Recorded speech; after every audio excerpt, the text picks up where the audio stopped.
तो बच्चों नमस्ते, सलाम, सत श्री अकाल, केम छो। तो फिर से आपका स्वागत है मेरे क्लास कुशाग्र क्लासेस में। ठीक है, तो ये जो वीडियो बन रहा है बच्चों आपके 9th क्लास का वीडियो बन रहा है और जो आपको आज टॉपिक कराना है वो आपके बोर्ड में दिख रहा है, decimal to rational number conversion. तो इसके कुछ क्वेश्चन ऑलरेडी हम अपने पिछले क्लास में कर चुके हैं और एक टाइप से क्वेश्चन अपने को बच गया है जो कि अपने को अभी कवर करना है। तो देखिए बच्चे, पिछले बार दो हमने क्वेश्चन किया था। आज जो क्वेश्चन करना है मेरे को ध्यान दीजिए, अपन को मैं बोल रहा हूं 1.15 बार को कन्वर्ट करना है मेरे को P/Q फॉर्म में। जैसे कि क्वेश्चन में दिया हुआ है आपका topic decimal to rational number, तो इस डेसिमल को हमने क्या करना है, रैशनल नंबर में कन्वर्ट करना है। जो पिछली बार हमने क्वेश्चन जो किया था, तो पिछले बार क्वेश्चन में क्या था बच्चे, पॉइंट के बाद जो बार लगा था वो पूरे नंबर पे बार लगा था। इस बार जो है पॉइंट के बाद कुछ नंबर पे बार है और कुछ नंबर पे बार नहीं है। तो इस क्वेश्चन का अप्रोच जो होगा, देखिए बच्चे कैसे करेंगे। ठीक है, तो सबसे पहले जो मैं पिछले क्लास में जो अपन टॉपिक कर रहे थे सेम वो अपन को वही स्टार्ट करना है। लेट x इक्वल टू 1.15 बार। पिछले जो हम लोग क्वेश्चन करें उसमें भी अपन लेट ऐसे ही स्टार्ट करते थे। ठीक है, अब आगे क्या करेंगे, सेकेंड स्टेप मेरा क्या है, इस बार को रिमूव करना है। तो इस बार को बच्चे कैसे रिमूव होगा, इस बार को रिमूव ऐसे होगा कि अपन 5 को बार बार लिख दें। तो ये हो जाएगा मेरा 1.1555, ये डैश डैश, ये हो जाएगा मेरा, इसको इक्वेशन 1 नेम करना है। क्लियर अभी तक? अब देखिए, अब मेरे को करना क्या है समझिएगा, मैं आपको बता रहा हूं। ठीक है, मेरे को मल्टीप्लाइंग करना है। मल्टीप्लाइंग क्या करना है, मल्टीप्लाइंग इक्वेशन 1 को। तो देखिए इसमें मेरे को पिछले बार अपन क्या किए थे, पिछले क्वेश्चन में अपन ये इसको इक्वेशन किए थे, उसके बाद अपन मल्टीप्लाइंग इक्वेशन 1 को क्या किए थे कि डेसिमल के बाद उसमें कितने नंबर के ऊपर बार है। पिछला जो इससे पिछले क्लास में जो अपन क्वेश्चन किए थे। अब इस केस में क्या करना है, अपने को ध्यान दीजिएगा। पिछले क्लास में हम लोग सिर्फ इक्वेशन 2 बनाए थे और 2 के बाद मैंने उसको 1 से माइनस किया था। इस केस में मेरा बनना है इक्वेशन 2 और इक्वेशन 3। अब ये देखिए बनता कैसे है। सबसे पहले तो आप डिसाइड करिए मेरा क्वेश्चन देख के कि पॉइंट के बाद कितने नंबर के ऊपर बार नहीं है। तो पॉइंट के बाद कितने हैं, टोटल 2 नंबर है, एक के ऊपर बार है, एक नंबर के ऊपर बार नहीं है। तो करना क्या है, डिसाइड करना है फर्स्ट ऑफ ऑल कि चेक कितने पॉइंट के बाद कितने नंबर के ऊपर बार नहीं है। तो कितना है, तो उसमें अगर 1 लिखिए और जितना पॉइंट के बाद जितने नंबर के ऊपर बार नहीं है उतना 0 यहां लगा दीजिए। मींस मैं इक्वेशन 1 को किससे मल्टीप्लाई करूंगा, 10 से। अगर मान लीजिए कि यहां पर पॉइंट के बाद ऐसा होता, मान लीजिए मैं बोल रहा हूं पॉइंट के बाद होता मेरा 2, 5, 4, ठीक है, तो बार होता मेरा 4 के ऊपर। तो अपन इस केस में चेक करते हैं पॉइंट के बाद कितने नंबर के ऊपर बार नहीं है। तो यहां पर होता आपका 2 नंबर के ऊपर बार नहीं होता, तो उस समय में मल्टीप्लाई करता 100 से। पर अभी जो मेरे को मल्टीप्लाई करना है बच्चे, मेरे को ओनली 10 से। किसको मल्टीप्लाई करना है, इक्वेशन 1 को। तो अपन मल्टीप्लाई करते हैं, 10 को LHS से मल्टीप्लाई करूंगा तो 10x आ जाएगा और 10 को RHS से मल्टीप्लाई करूंगा तो क्या होगा, मैंने बच्चे बताया है, जब भी अपन 10 से मल्टीप्लाई करते हैं माने इसमें एक 0 है, तो पॉइंट कहां शिफ्ट हो जाता है, टुवर्ड्स द राइट। तो मेरा पॉइंट कहां पर आ जाएगा, यहां पर आ जाएगा। तो क्या हो जाएगा, इक्वल टू 11.55 ऐसे करके लिख दीजिए आप इक्वेशन 2। ये समझ में आ गया। अब मेरे को एक इक्वेशन और फॉर्म करना है, तो उसमें क्या करना है, देखिए उसमें मल्टीप्लाई करना है, मल्टीप्लाइंग इक्वेशन 1 को। किससे मल्टीप्लाई करेंगे, पिछले बार आपने चेक किया कि डेसिमल के बाद कितने नंबर के ऊपर बार नहीं है। अब इस स्टेप में क्या करना है, आपको चेक करना है डेसिमल के बाद टोटल नंबर कितने हैं, चाहे उस पे बार हो या उस पे बार नहीं हो। तो डेसिमल के बाद कितने नंबर हैं, 1, 2। ठीक है, तो 1, 2 के लिए क्या करना है, मेरे को 2 0 लगाना है। तो क्या हो जाएगा, 100। समझ में आया। अब एक बार इक्वेशन 1 को हम करेंगे 100 से मल्टीप्लाई। तो 100 से मल्टीप्लाई करेंगे तो क्या जाएगा, इधर आ जाएगा मेरा 100x और इक्वल टू, इससे मल्टीप्लाई करेंगे तो ये पॉइंट मेरा शिफ्ट हो जाएगा 2 नंबर के बाद 1, 2। मेरा क्या हो जाएगा, यहां हो जाएगा 115.55 ऐसे सो ऑन हो गया इक्वेशन 2 और इक्वेशन 3। पिछले जब हम क्वेश्चन कर रहे थे तो सिर्फ हम इक्वेशन 2 फॉर्म करते थे। अब इसमें क्या फॉर्म किए बच्चे, 2 और 3। तो अब क्या करना है, सिंपल से मेरे को इक्वेशन 3 को इक्वेशन 2 से माइनस कर दीजिए। ठीक है, अब माइनस करते हैं, देखिए क्या आएगा। मींस जब माइनस करता हूं तो LHS से माइनस होगा, RHS से माइनस होगा। तो LHS में क्या, 100 माइनस 10x, तो ये हो जाएगा मेरा 100x माइनस 10x। यहां तक क्लियर है। और अगला क्या हो जाएगा, इधर आ जाएगा मेरा 115 0.55 ऐसे लिख दीजिए डैश डैश, और माइनस क्या करूंगा इक्वेशन 1 से 11.55 ऐसे करते करते डैश कर दिए, ठीक है। तो अब ये मेरे को माइनस करना है, तो अगर मैं एलएचएस से माइनस करता हूं तो 10 minus 100 will be equal to 90x। Clear है यहां तक? अब मेरे को देखना है कि आरएचएस में क्या आएगा। तो हमेशा जब भी हम माइनस करते हैं तो आपको हमेशा कंफर्म करना है कि दोनों इक्वेशन में पॉइंट के right hand side number should be same.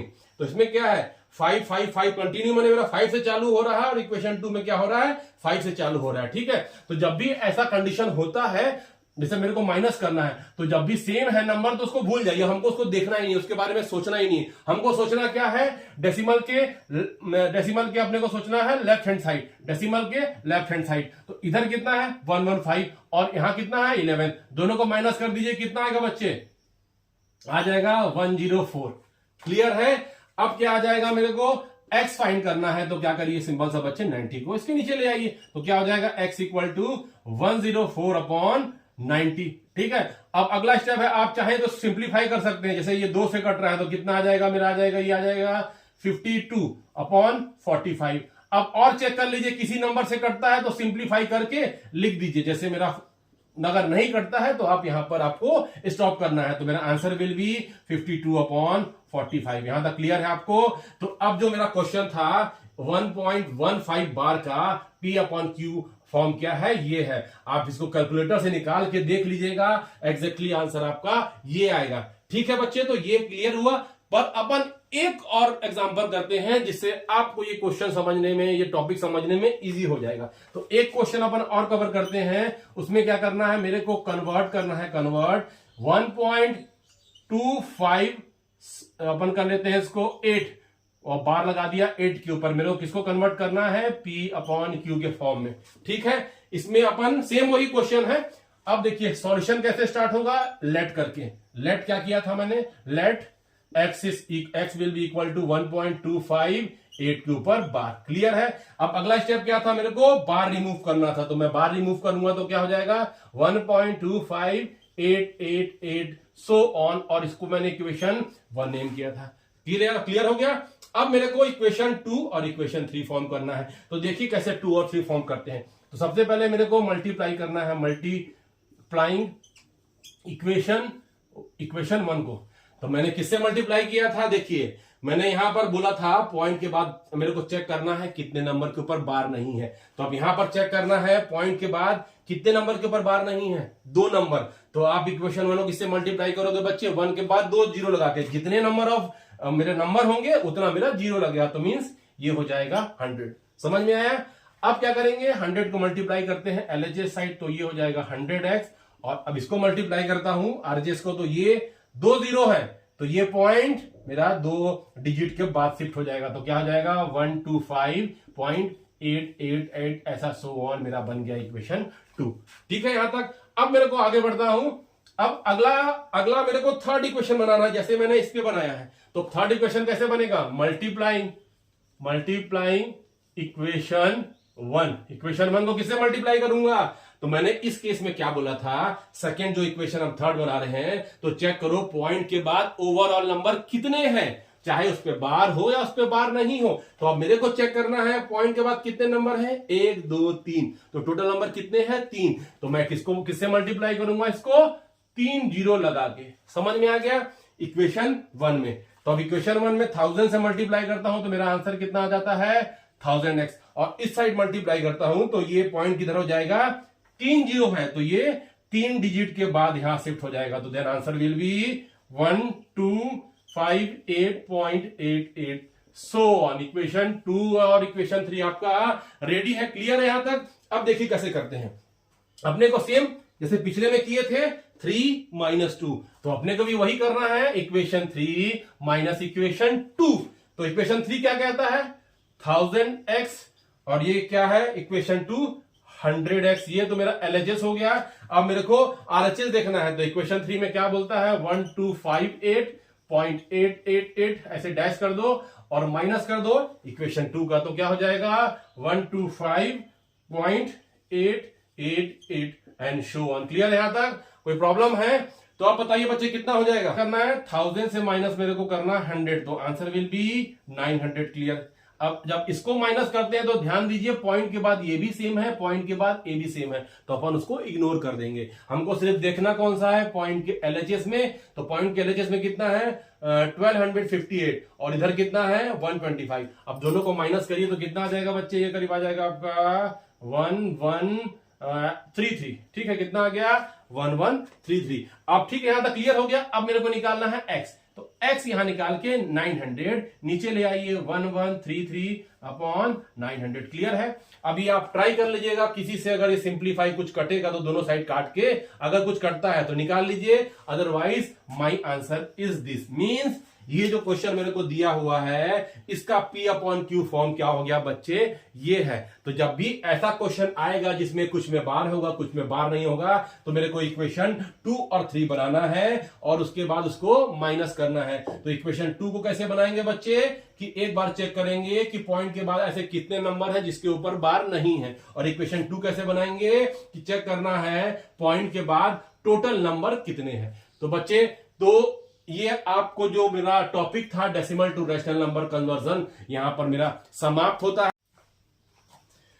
तो ठीक है बच्चों, अभी आपका जो ये टॉपिक था नंबर सिस्टम का, ये मेरा खत्म होता है। अब जो अगली क्लास में मिलेंगे बच्चे, हम लोग मिलेंगे एक नए टॉपिक के साथ। और मैं बार बार बोल रहा हूं बच्चे, अगर आपको कुछ करना है, आपको मैथ्स में नंबर अच्छे लाने हैं, तो आपको वर्क हार्ड करना पड़ेगा, आपको समय देना पड़ेगा। ठीक है, तो ये मैं बार बार बोल रहा हूं, घर में आप इसको थोड़ा प्रैक्टिस करिए और अपने बुक से कुछ जो अनसॉल्व क्वेश्चन है उसको आप लगाइए। ठीक है, तो बच्चे अपन मिलेंगे नेक्स्ट क्लास में। और मेरे वीडियो को देखिए, अपने फ्रेंड को बोलिए कि उस वीडियो को देखें, और मेरे वीडियो को आप बहुत शेयर करिए, लाइक करिए।